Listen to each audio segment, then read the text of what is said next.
Bueno, una vez más nos reunimos aquí en Crisis y Conflictos del siglo XX por TLV1. Ya habíamos visto en el programa anterior tropas especiales, cuerpos de élite, o tropas de élite, cuerpos especiales, como quieran llamarlo. Yo lo llamo fuerzas, para no confundirme digo, fuerzas especiales y tropas de élite, por la famosa diferenciación en que... Está bien repetirlo, la diferenciación. Sí, el concepto es simple. Fuerzas especiales son fuerzas de tipo comando, poco numerosas, que tienen por finalidad operaciones específicas, ¿no? Sí. Y generalmente detrás de las líneas enemigas. Mientras que tropas de élite son ya cuerpos que están en el frente de batalla, que forman parte de las tropas de línea y atacan. Habíamos visto entonces... En el programa anterior vimos estos cuerpos aliados. Ahora vamos a ver las del eje. Y en este primer bloque vamos a hacer mención a los dos principales aliados de Alemania, ¿no? A Italia y Japón. Sobre todo de Japón hay muy pocas referencias. De Italia hay un caso, yo diría, medio paradigmático, ¿no? Que es el de la décima más, que lo podemos tratar especialmente.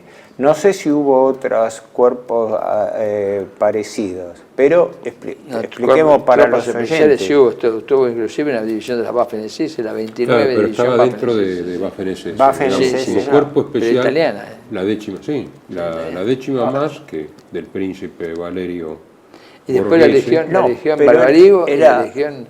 ordenémonos en esto, porque yo también... Ahí estaba el teniente, que después no se fue promovido, Durán de la Penne. Sí, no sé si él fue el que lo constituyó, porque ahí fue la Armada Italiana la que creó una unidad de, un cuerpo de unidades rápidas. Sí. No lo que serían lanchas torpederas o lanchas de velocidad. Hay que decir que quiere decir más, motoscafi antisomergibles. Sí. O sea, submarinos, pequeñas embarcaciones antisubmarinas. Fueron concebidas para llevar cargas de profundidad, pero después se dieron cuenta de que podían llevar torpedos y ser armas de ataque. No solo ahora, ese es un aporte interesante que hizo Italia en la guerra submarina, porque justamente por las costas del Mediterráneo, durante todo el periodo de entreguerra, el buceo deportivo había tenido un gran desarrollo. ¿No? No nos olvidemos que en ese momento no existían las llamadas patas de rana. No estaban todavía. Creo que las patas de rana que fueron incorporadas, no sé si fue durante la guerra durante la guerra seguro, porque aparece la guerra. Y que además no tenían equipos de respiración propios. O sea, en la Primera Guerra Mundial, los italianos hicieron operaciones en el norte, en el puerto hundieron un acorazado austríaco. En la zona de Trieste, pero no, el puerto que estaba allí, como si dijéramos el puerto de Pola, una cosa así, fue hundido por Istria. Por este tipo de lanchas. Es claro, ya habían tenido experiencias de haber acercado... primero eran lanchas, después fueron submarinos. Que de ahí se desarrollaron las llamadas minas o bombas Lapa, que eran las bombas, como dice, autoadhesivas, que eran impregnadas con un pegamento o después con imán, ¿no? Pero creo que más que nada con pegamento. Porque una lapa, ¿sabés lo que es una lapa, no? Porque de nombre, ¿no? ¿Sabés lo que es una lapa, no? Sí, un crustáceo. Lapa es una concha marina que se adhiere, es como una estrella marina. Los buques están llenos de eso cuando los calafatean, ¿no? Te parece.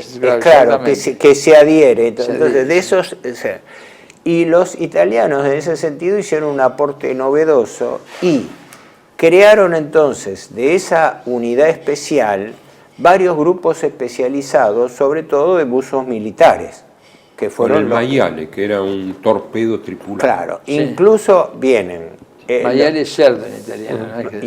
El maiale era que no era mini submarino, porque el mini submarino era un submarino chiquito. Esto era el motor, digamos así, era el torpedo submarino. Es un torpedo con dos tripulantes guiados que dejan la cabeza, no la tiran, sino que la dejan. 5 metros de largo. Sí, están en el Museo de la Spezia, yo los vi en el Museo de la Spezia. Sí. Eran llamados torpedos humanos, que eran como, tenían generalmente 2 asientos fijos donde iban los... Con equipo de respiración. Claro, ahí es donde se incorporan 2 o 3 novedades importantes. Sí. Una, los equipos de respiración que eran con aire comprimido, ¿no? Sí, y después esas patas especiales que le permiten la llamada pata de rana, no sé si tenía otro nombre. Sí. Y la décima tiene un serial de operaciones importantes. Sí. Yo diría el más importante de todo, no sé, fue el del hundimiento de los 2 acorazados británicos en Alejandría, en Egipto. Que inclusive figura en la canción de él. Cuando la canción de los somergibles, el himno de ellos dice: victoriosa ya sul mare, ora pure sulla terra. Primero dice victoriosa en Alessandria, Malta, Suda y Gibilterra. O sea, victoriosa en Alejandría, Malta, la bahía de Suda en Creta.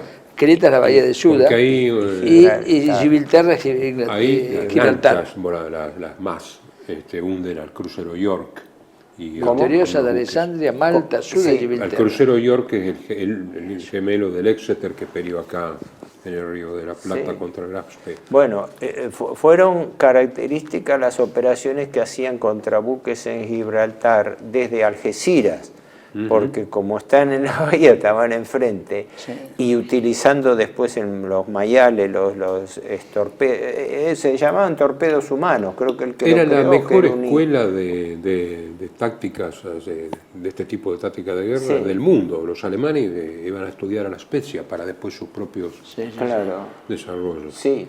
Y justamente un tema que me quería perder es que dependían de la Marina italiana, no eran un cuerpo especial. Pero después, durante la República de Saló, cuando viene la desintegración del ejército italiano, quedan operando como unidades aisladas, adquieren autonomía, pero además pierden la mayoría de las unidades y pierden la posibilidad de hacer operaciones y se transforman en tropas de tierra. Infantería de Marina, que ahí de la famosa gestión. Por eso, una tropa antipartisana. En realidad, en la historia de la décima más está en la canción. Porque décima es por la 10ª legión romana, que salvó Roma de los bárbaros.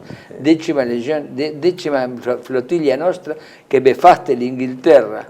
Vittoriosa da Alessandria, Malta, Suda y Gibilterra. Vittoriosa ya sul mare, o sea, antes en el mar, ora pure sulla terra, ahora sobre tierra, cuando se convirtió en infantería marina. Un fragmento particularmente emotivo, dice: navi d'Italia que ci fuste tolte, naves de Italia que nos fueron quitadas, por eso los transformaron en tropas de tierra. Tropas de tierra especialistas en guerra antipartisana, además. ¿Cómo? Especialistas en guerra antipartisana. Fueron utilizadas como fuerzas. Además, hubo lanchas rápidas de la décima en el Mar Negro y en el lago Ladoga. En el lago Ladoga, hubo dos. Ahí hay fotos que en el lago Ladoga. Breve mención, si tenemos tiempo, a la experiencia japonesa. La aviación naval japonesa. Pero falta mencionar esto, lo de Gibraltar. En Gibraltar, los que ponían las minas eran de la décima más. Eran de la décima más. Porque no había tantos submarinos, como se llama, hombres rana en el ejército alemán. Lo sabía, pero no de la calidad y preparación que tenían los italianos. O sea, esa es la realidad. Entonces usaron la décima más en Gibraltar. Por eso decía victoriosa en Gibilterra. Gibilterra es en italiano Gibraltar. Ahora vamos a la otra arma de élite. Pero quiero hacer una brevísima mención que la saltamos en la primera parte, pero tan breve que en una frase se puede resumir. Cuando no mencionamos a Francia, la legión extranjera, que se dividió en dos. Porque en 1940 la legión extranjera que estaba en Francia peleó contra Alemania. Después la legión extranjera, como estaba casi toda repartida por las colonias francesas, una parte siguió obedeciendo a Vichy, y otra, o sea, al mariscal Pétain, y otra se pasó a De Gaulle.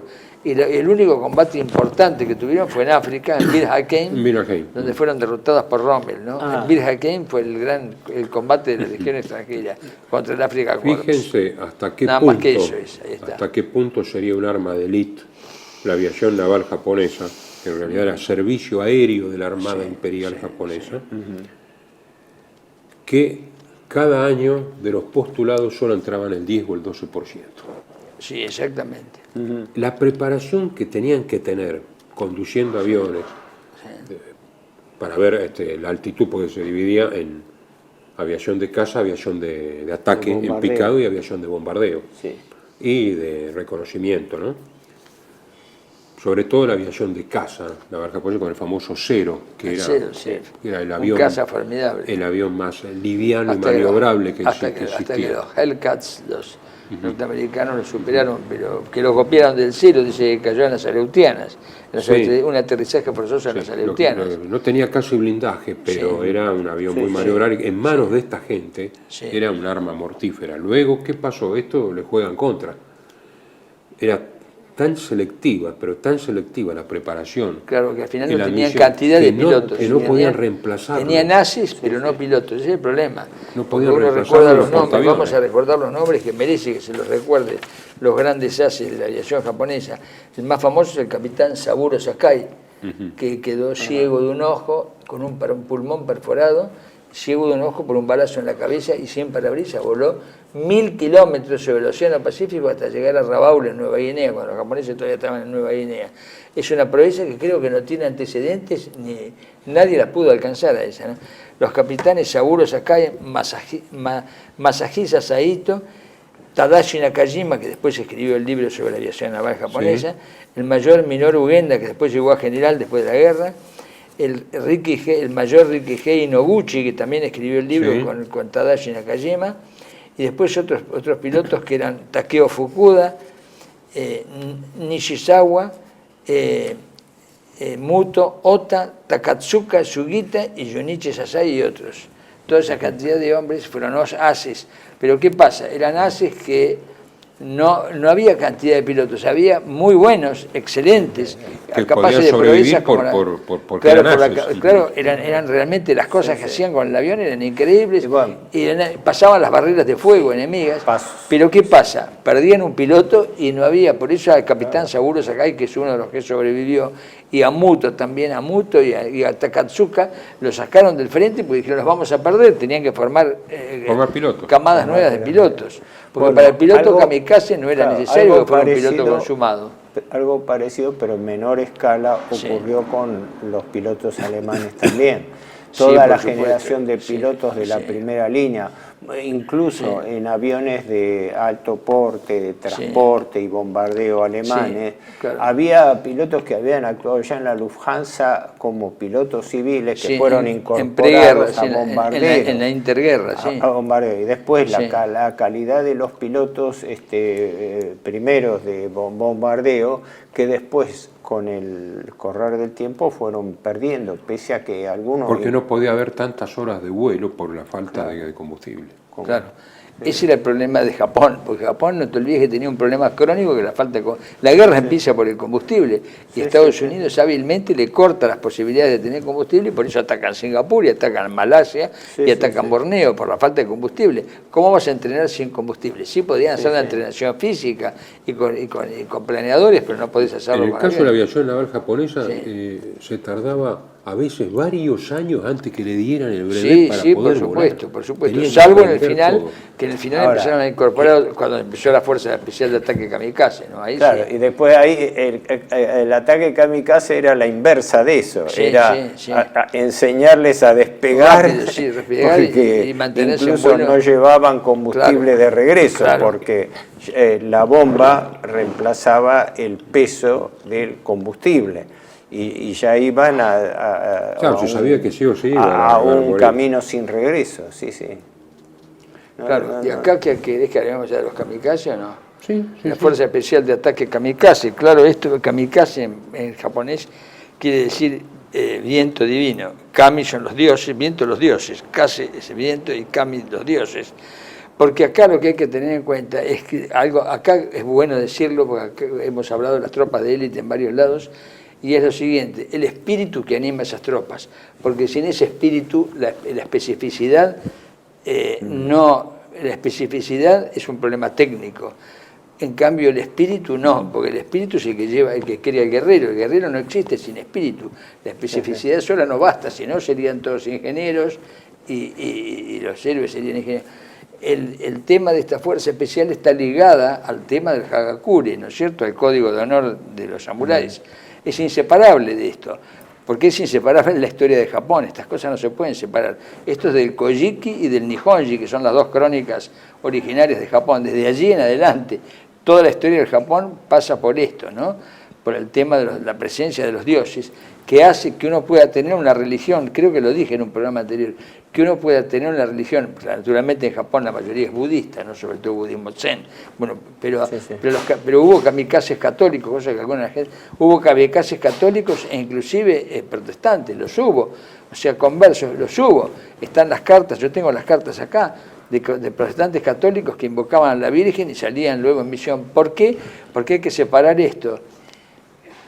Japón no tiene una religión oficial, sí tiene una religión oficial imperial, o sea, de la patria, que es el Shinto. Después uno puede ser budista o no ser budista, puede ser inclusive hinduista, la antigua tradición hinduista, pero shintoístas son todos porque el Shinto es el culto a la patria, y el culto a la familia imperial, pero por supuesto porque dice que desciende de los dioses, ¿no es cierto?, de la famosa diosa Amaterasu, de las tradiciones, de la más antigua tradición japonesa que está en el Kojiki, en el Nihonji, en las dos crónicas. Es una religión de Estado, eso hay que tenerlo en cuenta. Es decir, el emperador es una especie de papa y emperador a la vez, pero religioso, ¿no? Es religioso, pero religioso en este aspecto, que no es incompatible con compartir otra religión, no es incompatible con eso. Pero pertenece, el budismo es una adhesión que uno puede tener y seguirla, y la religión pero el Shinto es lo que los japoneses llaman el kokoro. El kokoro quiere decir corazón, es la vida interior.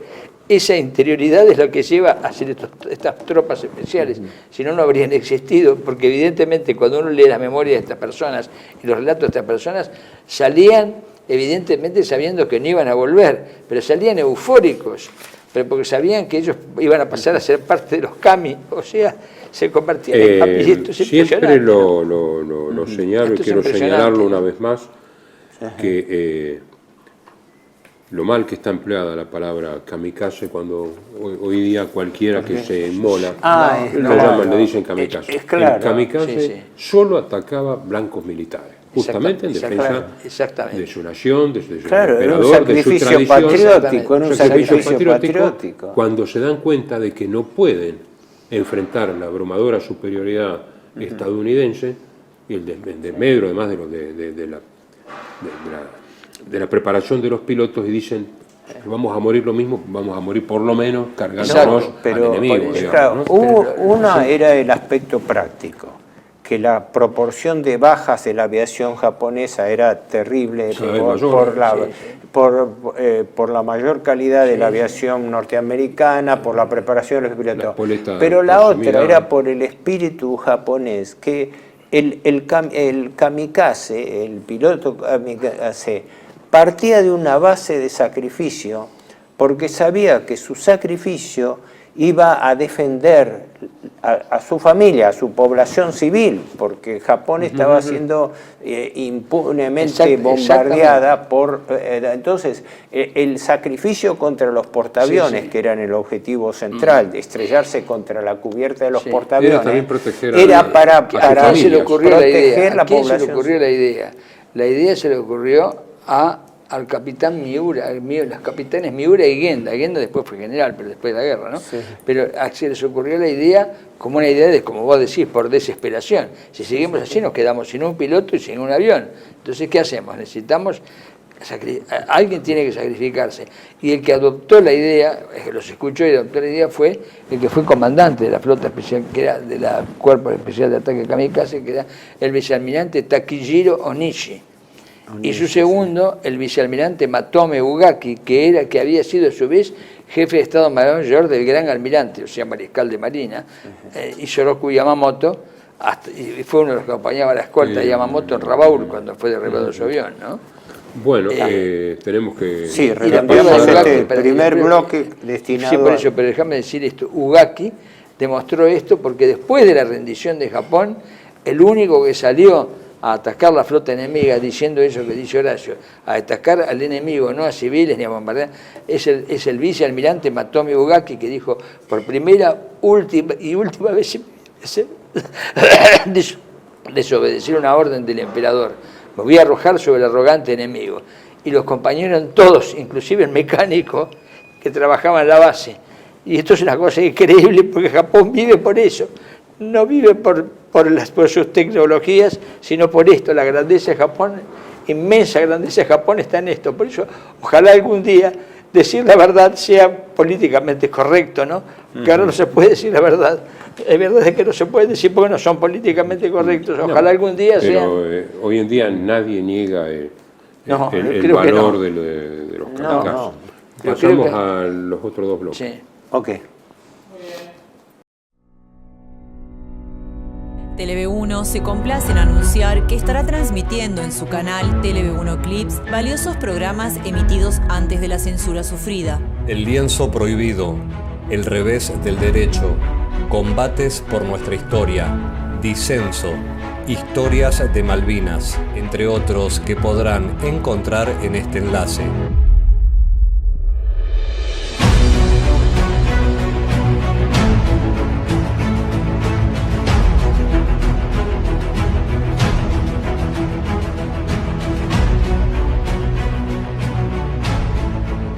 Agradecemos su aprovechamiento y difusión. Bienvenidos a CEPA, Centro de Estudios del Pensamiento Americano. Nuevo sitio web de cursos de formación en política, filosofía, historia, literatura, geopolítica, religión, psicología y más. Cursos de formación que reflejan el verdadero pensamiento americano. Lo invitamos a elegir el curso de su agrado ingresando en www.cepa.la.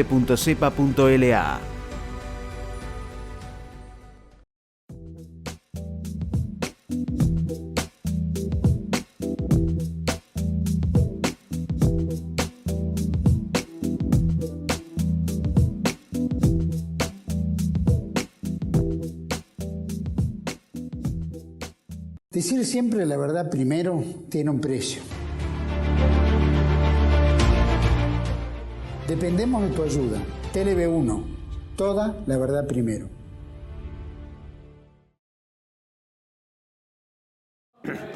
Bueno, y ahora vamos a una tropa de élite de la cual se ha escrito muchísimo. Claro. Probablemente la más famosa del mundo moderno. La más famosa del mundo moderno, sin duda. Sí, a pesar de que hay otras más antiguas, como los marines o la Legión extranjera o la Legión española, esta se hizo famosa en solamente 10 años. Hablamos, Alemania, Waffen SS, es decir, las fuerzas de que originariamente constituían la guardia de corps del Führer, de Adolf Hitler. En realidad las SS, aclaración importante, el Partido Nacional Socialista tenía sus militantes conocidos por las siglas abreviadas de SA, ¿no? Los camisas pardas. Eran militantes y normalmente eran desarmados, eran fuerza de choque, Sturmabteilung. Sí, pero tenían una tradición de los cuerpos francos también. Sí. Bueno, el jefe de la CSA, Röhm, había sido también de los cuerpos francos, era gente de, casi digamos, todos los jefes de la pesada, pero habían sido la gran hay que aclarar que son los cuerpos francos. Bueno, los cuerpos francos que se habilitaron en la inmediata posguerra eran cuerpos que ante las restricciones de defensa del Tratado de Versalles, que limitó el ejército de Weimar a 100.000 hombres, controlaban la situación política y militar interna de Alemania y se organizaron justamente como cuerpos francos. Empezaron en la zona del Báltico combatiendo contra los comunistas, porque en realidad eso, el primero está hecho como una organización antibolchevique, anticomunista, los cuerpos francos. Freikorps era porque habían sido militares y los habían dado de baja, entonces eran cuerpos libres, Freikorps, cuerpos francos, de ahí del nombre. Pero de allí salieron casi todos los primeros integrantes de las Waffen-SS, cuando no se llamaban Waffen-SS porque tiene 3 vertientes ahí, ¿no? Uno era la Guardia Personal de Hitler, esa que se constituyó en 1926 como un grupo de protección, y luego en el 29 como Guardia Personal, y después las Verfügungstruppe, que eran las tropas especiales de SS a disposición, y los SS Totenkopfverbände, que eran las tropas de campos de concentración, de custodios de campos de concentración. Cuando después, por eso, las SS tienen una evolución es larga, pero la Constitución yo tenía entendido como fuerza de choque y protección de Hitler cuando estaba en su carrera política, claro, entre 1924 y 25, y ahí es donde aparece Himmler como el creador de las SS. Porque la objeción que se hizo es que las SA eran gregarias y podían ser riesgosas porque era fácil de infiltrar, porque hay que olvidarse que tenían 800.000 hombres, es una cifra monstruosa. Entonces es muy difícil controlar 800.000 hombres. El Partido Nacional Socialista se hizo un partido de masa, y para más, con cuerpos semimilitarizados, ya ahí se imponía una organización. Y entonces, al crearse ese grupo, el creador en realidad creo que no fue Himmler, fue un Julius Schreck. Schreck, que fue el creador. El creador de la primera guardia de personal de protección. Fuerza de choque y defensa personal del Führer, que estaba rivalizando con la CSA, que después, cuando en el año 34 se produce la noche de los cuchillos. En ese momento que vos señalás eso de Julius Schreck, es cuando todavía pertenecen totalmente a la SA. Son la élite de la SA para protección del cuerpo y del no sé si eran 100 o 200 hombres, o una cosa muy reducida, que era la protección de Hitler como... de los dirigentes. Bueno, ahora, después eso empieza a crecer, efectivamente, se hace muy fuerte a partir del año 29 con Himmler, que Himmler le da una organización mucho más selectiva, tanto en la incorporación de los hombres. Hay que acordarse que muchos de los primeros adherentes a la CSA era gente de la nobleza alemana, que tenían una preparación militar amplia, que muchos militares que quedaron fuera del ejército de Weimar por la limitación de los 100.000 hombres se incorporaron a las SS. Y que el número fue creciendo paralelamente. Creo que, no sé, en el año 33 la proporción, si no me equivoco, era que cuando se constituyeron en el año 25 o 26 eran unos 1.000 hombres. Ya en el año 30 eran 2.700, pero después del año 33 pasaron a más de 30.000 y luego 52.000 hombres, pero ya eran un cuerpo específico. Porque hay con dos intenciones las Himmler. Por un lado, crear una tropa de élite a disposición del canciller de Alemania o jefe del Führer de Alemania, ¿no? Esa es una idea. Y la otra es formar una orden de caballería, que no es desdeñable, formar una orden de caballería al estilo de las órdenes medievales, las órdenes monacales militarizadas como los templarios. Se inspiró en la orden de los caballeros teutónicos.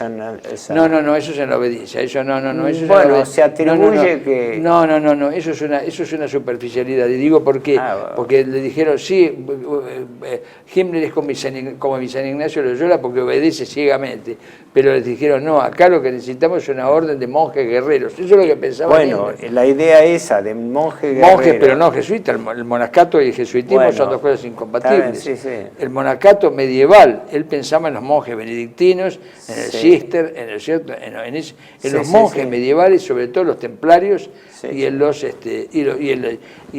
Cister por San Bernardo. Había toda una mística. Y los caballeros teutónicos. Los caballeros teutónicos, fundamentalmente. Y con la premisa de San Bernardo de Claraval, ¿cómo se llama? ¿Cómo se llama?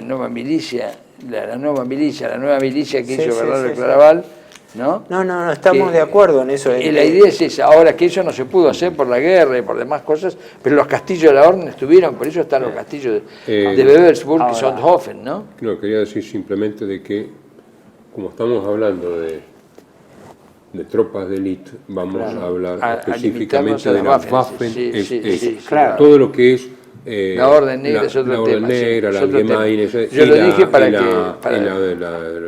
las concentracionarias, que todo esto junto es el 10% nada más, porque el 90% son combatientes, son soldados en Wiederauch, soldados como los demás, como todos los demás, porque si no, justamente esta confusión es la que ha manchado la reputación de la SS. Fíjate, con una aclaración muy importante, que las SS se convierten también, como en Estados Unidos los Marines, que hablábamos en el programa anterior, se convierten en una fuerza autónoma, que no dependía, porque Alemania tenía primero el Oberkommando der Heer, que era ejército, la Kriegsmarine, o sea, la Arma Naval y la Luftwaffe. Y luego sobre eso tenía el Oberkommando de la Wehrmacht, que era el Estado Mayor Conjunto. En eso hay una réplica también aliada, porque era la que tenía también Eisenhower. Pero Wehrmacht son todas las Fuerzas Armadas. Junta de Jefes de Estado Mayor. Wehrmacht quiere decir Fuerzas Armadas. Fuerzas Armadas. Ahora, las SS aparecen como una cuarta fuerza independiente, porque esa dependía directamente del Führer. Desde ya interactuaba íntimamente en los planes de batalla, en la Wehrmacht. Militarmente estaba bajo el mando del ejército. Pero a través de Himmler, que era el titular, dependía directamente del Führer, o sea, tenía una independencia de las otras tres armas. Lo que pasa es que se unifica el mando cuando Hitler asume el mando supremo de la Wehrmacht. Ahí queda todo unificado. Es decir, las Waffen-SS pasan a ser un elemento más, ¿no es cierto? ¿Pero por qué? Porque se unifica el mando. El comandante supremo es Hitler, ¿no? No hay un comandante supremo, jefe de Estado Mayor hay, pero de toda la Wehrmacht, que es el mariscal Keitel, pero el comandante supremo es él. Entonces, en ese momento, las Waffen-SS sí pasan a ser, de hecho, la cuarta rama de la Wehrmacht, y se convierten ahí, sí, efectivamente, en tropas de élite, porque más allá de que en las escuelas de cadetes, en Bad Tölz, ¿no?, les enseñaban, partía siempre del estilo medieval, y de hecho Bad Tölz tiene forma de castillo medieval, tenía forma de castillo medieval, es decir, querían que tuviera esa estructura de los monjes guerreros del cristianismo primitivo de la Edad Media, de los tiempos medievales, ¿no?, de las órdenes guerreras. Lo que yo mencioné de San Bernardo se llama De Laude Nova Milicia, del elogio de la nueva milicia. Y bueno, entonces ahí está el tema de los monjes guerreros, que es una idea de San Bernardo, ¿no? Sí, ahora, el tema de las Waffen-SS, que era las SS armadas, o sea, el cuerpo de guardia de Hitler, pero ya convertido en fuerzas de batalla, ¿no?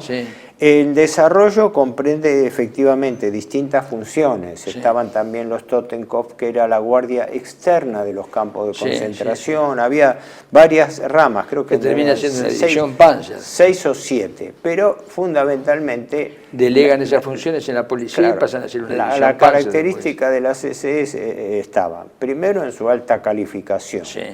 La calificación, las exigencias hay referencia de gente que quería pasar de las SA a las SS y no podían, no solamente por algunas restricciones políticas, porque la SS había rivalizado, bueno, con la cúpula de las SA, ¿no? Pero no a cualquiera de las SA podía después incorporarse a las SS. No, porque había que ser admitido, cualquiera que se... El problema es cuando a veces escuchamos que era obligatorio entrar. No, nunca fue obligatorio.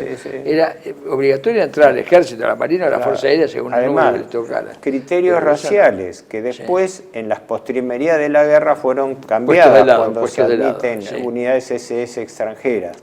Después, el mejor armamento y la capacitación, y fundamentalmente la adhesión política. Es decir, y el espíritu del cuerpo, la hermandad, el sentido profundo. No era un soldado solamente que luchaba por su patria, sino también un soldado ideologizado, un soldado que luchaba contra el comunismo. Por supuesto, tenía bien clara eso. De allí la calificación, que después, por eso se ha invertido tanto. Creo que ahora la tendencia es a poner las cosas en su justo término, porque si no se calificaba a las SS genéricamente como una fuerza semidiabólica cuando en realidad eran la tropa de élite. Sí, como una fuerza policial. En la mentalidad del pueblo alemán, eso se vio en las postrimerías de la guerra, la esperanza de que vinieran tropas SS, porque eran las más audaces, las que hacían operaciones, los bomberos voluntarios, los que sacaban, era más destacada ante el pueblo alemán. Hay testimonios de pobladores, dice, llegaron nuestros muchachos de las SS, es decir, era la tropa de élite más calificada. Por eso después se hace una especie de leyenda negra sobre las SS en general. Sí, por eso insisto en que hemos hablado de la Waffen-SS, porque era la inmensa mayoría, tanto alemana como europea. Además que había unidades, fundamentalmente unidades de Panzer. Sí, por supuesto. Las tres primeras divisiones son de élite y después, la primera que era el Leibstandarte de Adolf Hitler, que era la Guardia Personal, la segunda das Reich y la tercera Totenkopf. Después la otra división de élite que sigue ya es la quinta, la Viking, y después ya tenemos que pasar a la 9, 10, 11 y 12. O sea, la 9 que es Hohenstaufen, la 10 Frundsberg, la 11, la 10 Frundsberg, digo bien, la 11 que era Florian Geyer y la 12 Hitlerjugend. Y la 17, la última es la 17 Götz von Berlichingen, que es el personaje ese del puño de hierro de la novela de la obra de teatro de Goethe, que es un personaje medieval que le cortaron la mano y tenía el puño, usaba un puño de hierro para agarrar la espada. Götz von Berlichingen, un Landsknecht medieval, un jefe de Landsknechtes, ¿no? Y todas tienen nombres, vos fijate que están ligadas a los nombres de los antiguos Landsknechtes. Georg von Frundsberg, la división Frundsberg, la décima. Georg von Frundsberg, la otra Florian Geyer, es decir, también por los jefes de Landsknechtes. Y Götz von Berlichingen son... La casa de Suabia, los Hohenstaufen. Claro, la casa de Suabia, los Hohenstaufen, la novena división SS, Hohenstaufen, ¿no? Ahora, las SS tuvieron un peso especial en la defensa del Frente del Este, sobre todo después de la operación Bagration en el 44, donde el mayor peso de las operaciones fue sostenida con divisiones SS. Si bien se intervienen en Polonia y en Francia, la primera campaña, en realidad alcanza la madurez a partir de Barbarroja.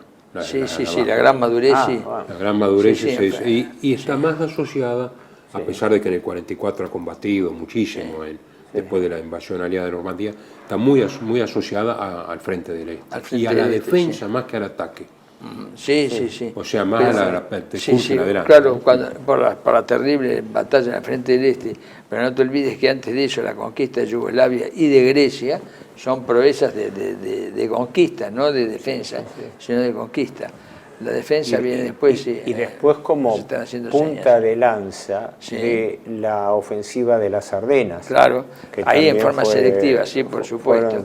O sea, donde estuvo precisamente la 12 División Panzer SS Hitlerjugend, que era una especie de los hermanitos menores del Leibstandarte, porque en realidad los oficiales del Leibstandarte son los que formaron a la 12 División. Muy jóvenes. Muy jovencitos, pero los jefes de instrucción eran todos tomados del Leibstandarte. Entre sus dos comandantes, el comandante y el segundo, Fritz Witt, que era el comandante, y el segundo, Kurt Meyer, llamado Panzer Meyer, uno de los tanquistas. El jefe de las unidades de la Waffen-SS era Sepp Dietrich. Sí, el comandante de la Guardia de Honor, porque la SS, que fue el comandante hasta el fin de Paul Hauser, ¿no? ¿Quién? Paul Hauser. Sí, Paul Hauser, sí. Paul Hauser, que era el comandante de la segunda división Panzer SS del Reich, que son de las tres primeras divisiones que formaron luego el primer cuerpo Panzer SS. Esas tres primeras divisiones, algunos ingleses dicen, y creo que en algunos de estos trabajos de San Martín está, que se la considera la mejor tropa de combate del mundo, por encima de todos los ejércitos, ¿no? Keegan, sí. En Waffen-SS, soldado claro, exactamente, porque por la calidad extraordinaria de sus combatientes en forma individual y colectiva, porque acá son las dos cosas. Siempre hay que señalar que en la formación prusiana se juntaban dos coordenadas, la disciplina rigurosísima y a su vez la iniciativa. O sea, al hombre se le daba una orden y esa orden en el campo de batalla podía tener modificaciones por las circunstancias. Entonces tenía que buscar la victoria modificando la estrategia hasta donde fuera necesario. Sí, una cierta libertad de mando y de maniobra. Si tácticamente tenían libertad táctica. No sé si tenemos tiempo ahora o en el próximo bloque, porque faltaba mencionar... ¿Cómo? Sí. Vamos al mencionar qué, decir mencionar. ¿Cómo? Vamos al próximo Vamos bloque. Al próximo bloque, entonces. ¿Qué querías mencionar? TLV1 se complace en anunciar que estará transmitiendo en su canal TLV1 Clips valiosos programas emitidos antes de la censura sufrida. El lienzo prohibido, el revés del derecho, combates por nuestra historia, disenso, historias de Malvinas, entre otros que podrán encontrar en este enlace.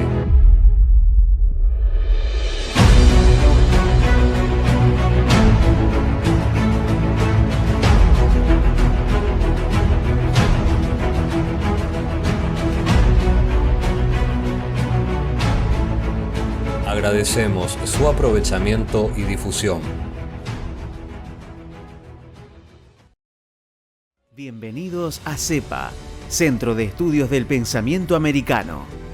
Nuevo sitio web de cursos de formación en política, filosofía, historia, literatura, geopolítica, religión, psicología y más. Cursos de formación que reflejan el verdadero pensamiento americano. Lo invitamos a elegir el curso de su agrado ingresando en www.cepa.la.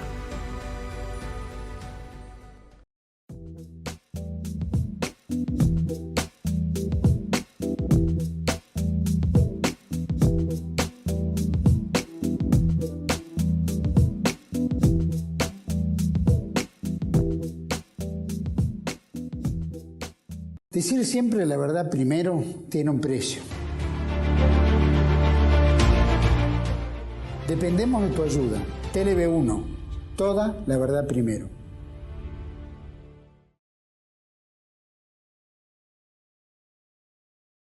Continuamos entonces con la Waffen-SS. Sí, y nos falta comentar algo porque no todos eran SS, pero en Alemania hubo una fuerza relevante de paracaidistas, ¿no? Que estaban dentro del ejército regular en principio, pero que desempeñaron operaciones autónomas, ¿no? El paradigma fue la invasión aérea de Creta, un caso y lo de Benemael en el 40, la toma de la fortaleza Maginot en Benemael. En el fuerte Benemael. Pero esa fue, digamos así, una operación selectiva, podría darse como fuerza especial, que cayeron en planeadores sobre la fortaleza de Benemael. 72 hombres al mando del teniente Witzig. Sí, exactamente, que tomaron la línea Maginot. O sea, una cosa increíble, que una fortaleza inexpugnable no había previsto la posibilidad de asalto con planeadores que cayeron en el techo que no estaba cubierto. Los grandes búnkeres. Y desde allí, incluso en las troneras, colocaron lanzallamas y cargas de explosivos que las tiraron adentro. Pero esa fue, digamos así, una operación especial.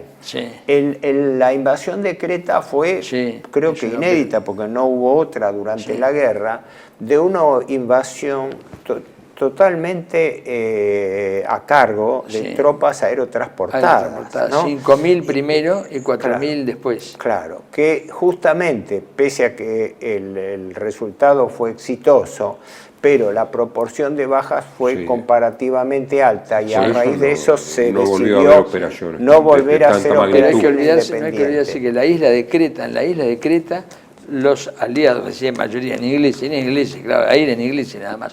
Los ingleses, más lo que quedaba del ejército griego, más las milicias cretenses, sumaban 40.000 hombres que tuvieron que evacuar por el sur de la isla. O sea, los alemanes atacaron con 5.000 paracaidistas a 40.000 hombres que estaban en la isla. Después le mandaron un refuerzo de entre 3.500 y 4.000 más, y con eso tomaron la isla. Pero la isla, no hay que olvidarse que había 40.000 hombres defendiendo esa isla, no eran 4.000, eran 40.000. Se evacuaron por el puerto del sur, que tiene una playa muy chiquita que se llama Sfakion, pasando, es decir, atravesando la isla a lo ancho, ¿no? A lo largo. Ahora, de todas maneras, pese a que la victoria con desproporción de fuerza, la proporción de baja fue alta y se decidió en el Estado Mayor alemán no volver a encarar ese tipo de operaciones. No. Lo que decíamos, la fragilidad del ataque aerotransportado y del paracaidismo. No impidió operaciones especiales. Pero hasta el mismo Churchill la elogia en el Parlamento cuando dijo Creta tumba de los paracaidistas alemanes, y 3 días después tuvo que decir: después el almirante me ha pedido un permiso para retirar las tropas inglesas en la más espectacular operación de paracaidismo que hemos visto hasta ahora. Los alemanes han tomado la isla de Creta. El mismo Churchill lo dice, ¿no? Por supuesto. Volvemos por eso el aeródromo de Malmö, hoy está el cementerio, y a 7 kilómetros del aeródromo de Malmö todavía está el monumento a los paracaidistas alemanes hecho en 1942 para celebrar el primer aniversario del ataque a Creta. Sigue todavía en pie, por lo menos hasta el año 97, que yo lo vi en el 84, lo vi en el 97. Sigue en pie todavía. En total, pienso que debe estar. Yo tengo anotado que hubo 54.500 bajas de paracaidistas, de los cuales 8.000 desaparecidos. Pero, ¿qué ocurre? Luego fueron empleadas como fuerzas de tierra y con alta efectividad. Lo saben bien en Montecassino. La primera de paracaidistas en Montecassino. La primera división blindada de paracaidistas, la Hermann Göring, sí.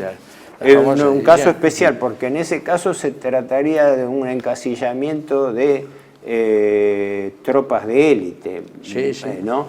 Más que de fuerzas especiales. Y un punto que, entre otros, valía la pena, me parece, tocar, es el de la división Brandeburgo.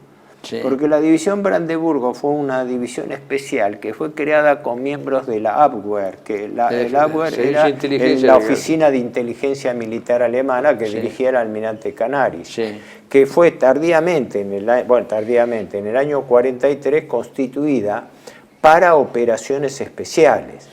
Ya las había desarrollado antes. Se le atribuye que ellos fueron los que hicieron el operativo del incidente de Gleiwitz en la frontera polaca, que sirvió como argumento de falsa bandera para la invasión a Polonia, ¿no?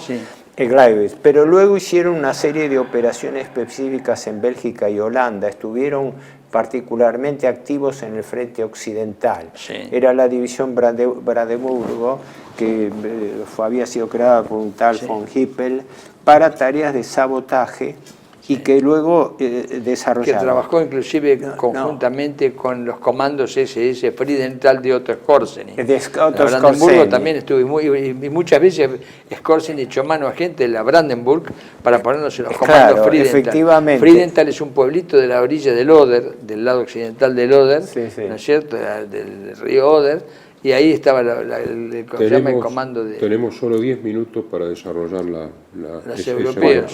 El caso importante, que las SS, aparte de haber sido un cuerpo alemán, luego, entrada la guerra, dieron cabida a unidades extranjeras.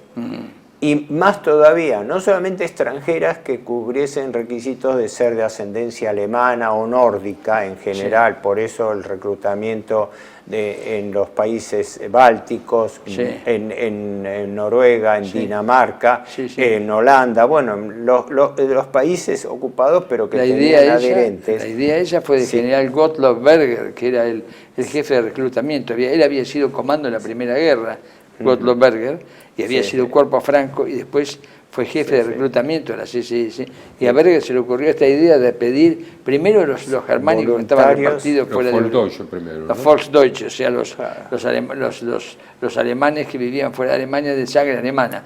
Pero después eso se amplió a todo tipo de voluntarios, ¿no es cierto?, exigiendo... Desapareció el tema de la famosa condición racial, desapareció.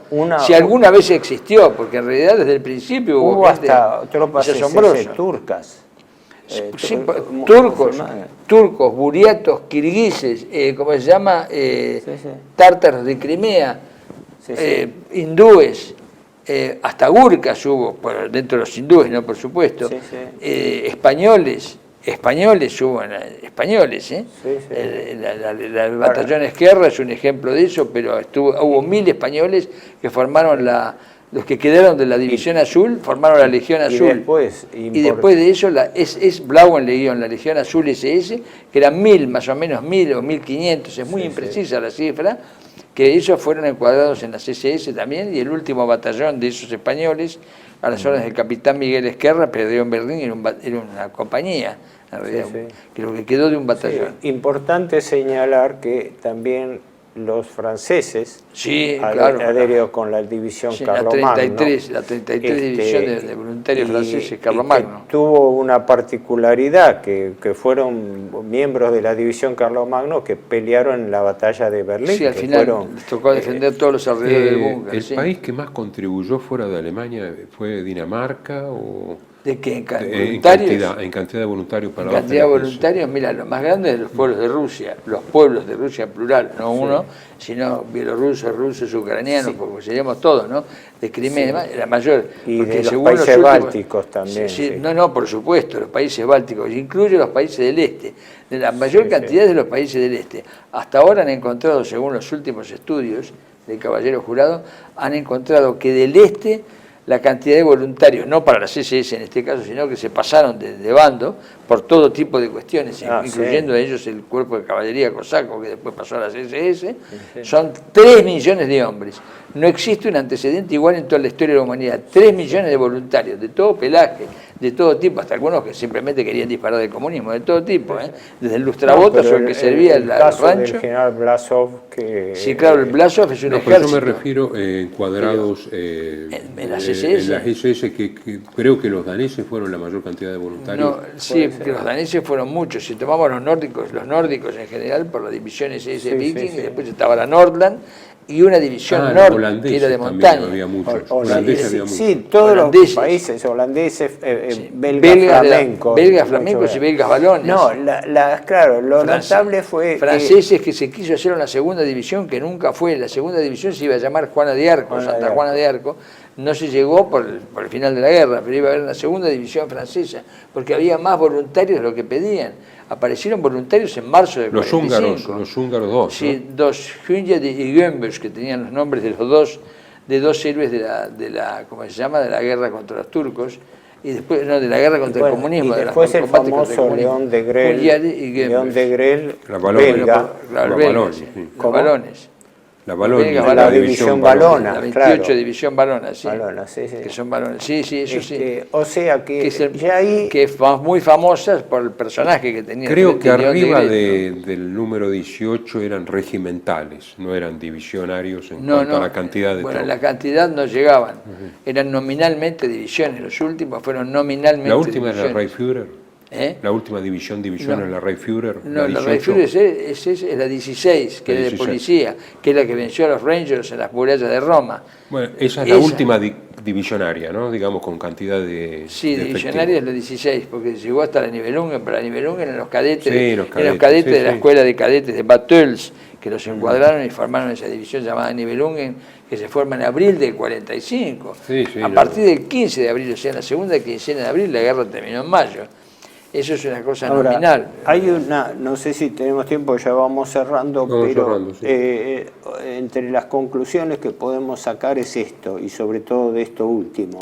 Acá hubo, dentro de la relevancia de estas tropas especiales, refiriéndonos a las Waffen-SS, hubo un salto cualitativo adicional, el compromiso ideológico. Sí. Porque estos ya no solamente participaban del ideario nacional socialista, sino de la misión de combate contra el comunismo, que era el motor de esta... Que en general después decían contra los enemigos de Europa. Por eso no se produce el derrumbe interior, y por eso se produce una cosa muy curiosa, que es la afluencia de voluntarios hasta abril del 45, a fines de marzo, principio de abril del 45, lo cual es un disparate, porque la guerra no estaba perdida, estaba totalmente perdida. Era algo, digamos, infrecuente. Bueno, infrecuente era desde ya, ¿no? Pero algo extraño, que había soldados que combatían con una conciencia de defensa de Europa. Sí, exactamente. Es decir, que tenían la mentalidad de que no se estaba peleando solamente para defender el Estado o el imperio alemán, sino defender... Vamos a ver si decirlo, después yo voy a citar lo del cura. Recuerden que hay un documental sobre las... Es que hay un oficial que dice, la idea nuestra era, ante todo, la idea de Europa y después, y solo después, la lucha contra el comunismo, dice.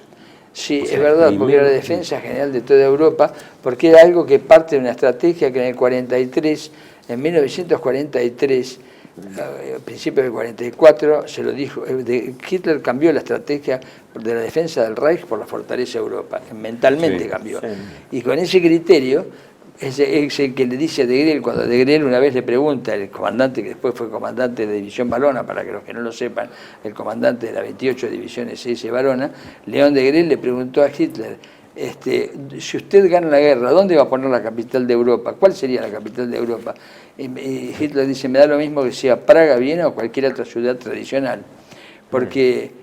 le dice, ¿cómo no va a ser en Alemania? Y entonces Hitler le contestó, no, ich bin ein Griechen, ahora yo soy un griego, pienso en die ganze Europa, en toda Europa. Die ganze Europa. Ajá, simplemente, bueno, redondeando esto que es importante, esto era porque estos combatientes tenían una conciencia europea que prefiguraba algo que está subyacente aún en la Europa de nuestros días, aunque en forma amortiguada, ¿no? En forma anestesiada, que era la conciencia de la política de Yalta, del hecho de que Europa estaba siendo destruida por fuerzas extraeuropeas aliadas desde el oeste, con las potencias, la alianza anglo-norteamericana capitalista y el comunismo soviético, que ambas eran fuerzas que estaban estrangulando la autonomía de Europa, que es la tragedia que se produce a raíz de la derrota de las potencias centrales, eso es evidente, porque desde entonces hasta la fecha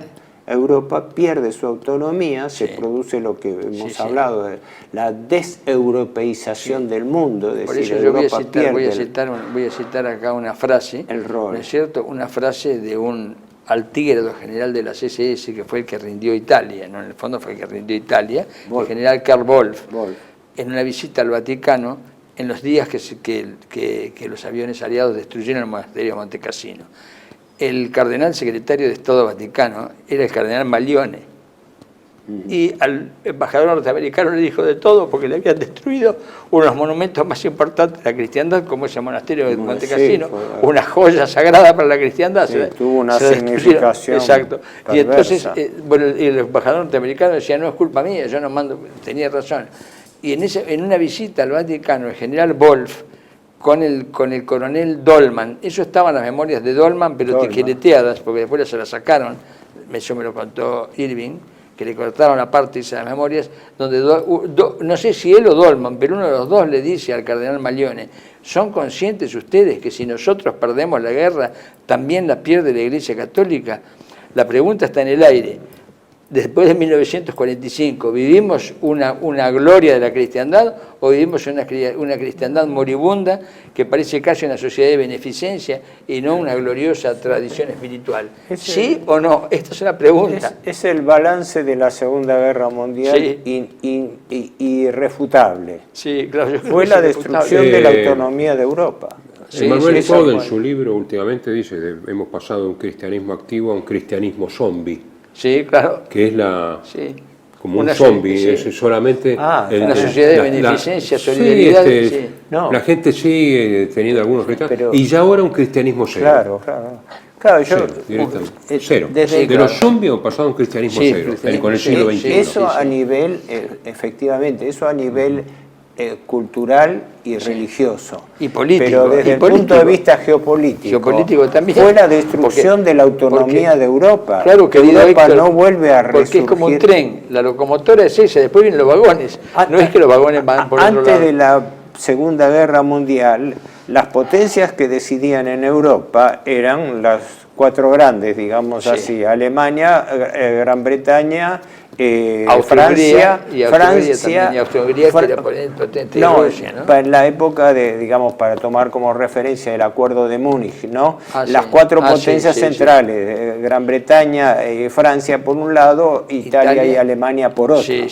Después de la Segunda Guerra Mundial se acabó el rol de la autonomía europea. Gran culpa la tienen los europeos de tres guerras civiles, porque la primera guerra civil es la napoleónica.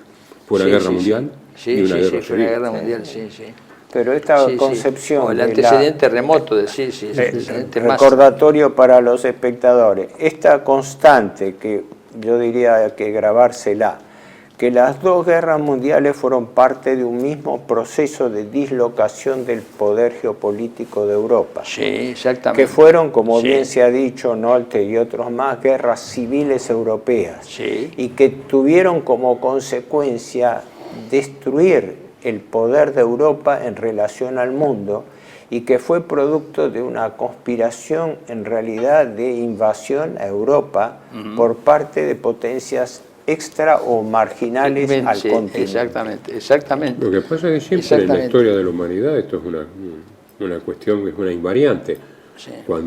Y lo dice Carl Schmitt, si yo dejo mi jardín inerme, muy probable que no se detenga en el jardín el invasor. Va a ocupar el Porsche. Y si yo le dejo el Porsche, va a ocupar mi casa, y si ocupa mi casa, va a violar a mis hijas, va a robarme y va a hacer todo. Por eso hay que tener siempre una prevención, más allá del jardín. El antiguo Limes, el último escalón de conciencia de defensa europea a ultranza que se da y cuyo paradigma para mí fue la batalla de Berlín.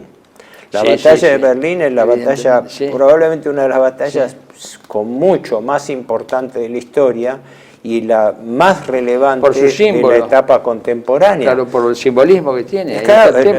Por el hecho fáctico de la caída de Alemania y el simbolismo de la destrucción de cualquier poder de potencias centrales europeas. En la cual está toda Europa, porque no te olvides que en Berlín pelea toda Europa. En esas tropas heterogéneas y casi desarmadas había de todas las nacionalidades. Creo que no faltaba ninguno, no sé si me equivoco, porque había españoles, había belgas, franceses, ya lo sabemos, nórdicos, noruegos, suecos, finlandeses y daneses. El comandante danés muere en Berlín, está enterrado en un parque de Berlín. Italianos, porque había italianos también, y después letones, estones, lituanos, polacos, y hasta un pequeño contingente inglés con John Amory. Había una unidad inglesa. Sí, había una unidad inglesa con John Amory. Hasta eso había, o sea, estaba toda representada. Húngaros, tropas dispersas, por ejemplo, estaban también sudetes, los restos de una pequeña división que, como dice Horacio, no llegó a división, pero está clasificada como división. Creo que la número 20 y pico, se llama Böhmen und Mähren, o 13, Böhmen und Mähren, Bohemia y Moravia, que eran sudetes. Ellos también estaban en Berlín porque los pusieron a defender el Oder, ¿no? Entonces, es todo un proceso de... holandeses. Es todo un proceso que culmina allí. Es un proceso de guerras y batallas de un siglo. Por eso voy a citar esto nada más, que me lo tengo de memoria y conviene decirlo, que es el sermón del padre encargado de la asistencia espiritual de la división Carlomagno. Para la Pascua de 1945 llaman a voluntarios, porque le dicen, cuando se llaman los voluntarios que se habían presentado, les dijeron, ustedes no tienen obligación de ir, queremos solo voluntarios. Los demás se les da la licencia y se van como trabajadores, se pueden volver a su patria o hacer lo que quieran, les damos un carnet de trabajador y listo. No tienen obligación porque esta es la última batalla, o probablemente sea la última. Y entonces eso le dijo el comandante de la división, que era el general Krukenberg en ese momento, y coincidió con la Pascua. Entonces fueron todos a misa, inclusive los que no iban a misa, también fueron a misa, y el sacerdote les dijo, ustedes son la voz profunda de Europa, ustedes son el espíritu último de Europa, no están peleando por Alemania, y por Alemania y por Francia, solo están peleando por toda Europa, están peleando por la religión católica, apostólica, romana, están peleando por una tradición espiritual secular, por la Grecia y por Roma. Ustedes son la última esperanza, y ustedes, y todo esto pesa en la balanza de Dios. Ustedes van a morir, porque ustedes van a un combate del cual no van a volver, van a resultar casi todos muertos, muy pocos se salvaron, el último vivía acá en Buenos Aires, ustedes van a morir, pero eso pesa en la balanza de Dios, ustedes pertenecen ya al cuerpo místico de Europa, eso se lo dijo el sacerdote. Bueno, sí. Me emociona esto, en nuestra tradición. Todo acto heroico queda registrado en la historia, desde las Termópilas hasta ahora, y siempre conmueve a aquellos que nos interesa la historia. Es lo que dice Gerber, los caídos por la patria. Es lo que dice Gerber Domingo San Bernardo del Claraval, los caídos por la patria viven eternamente. Son los que sostienen la cosa. La finalidad. Dichosos son los que han muerto. Dichosos son los que han muerto. Por la patria, ¿no? Y San Bernardo del Claraval en Del Laude Nova Milicia. Es simplemente tratar de un poco de trasladar el mensaje de que detrás de todas estas fuerzas especiales regía un espíritu paneuropeo que luego se pierde en la práctica, práctica geopolítica, y se pierde también en el aspecto espiritual y religioso, que es la desgracia de la Europa moderna. No es, como algunos creen, estrechamente nacionalista, no se peleó solamente por el tema del nazismo. Y por ideología, es que lo que digo siempre, la historia son espirituales. Se ha sacrificado la historiografía en función de las leyendas, de los mitos, de los grandes cosas. El relato ha matado la historiografía. Bueno. Por eso esperemos que algún día sea políticamente correcto decir la verdad, y eso sería una maravilla. Si se lograra que la corrección política fuera la verdad, sería una maravilla. Esperemos, soñemos para que algún día se pueda. La mayoría de los temas están en revisión desde hace mucho tiempo. Sí. Bueno, vamos, hasta la próxima.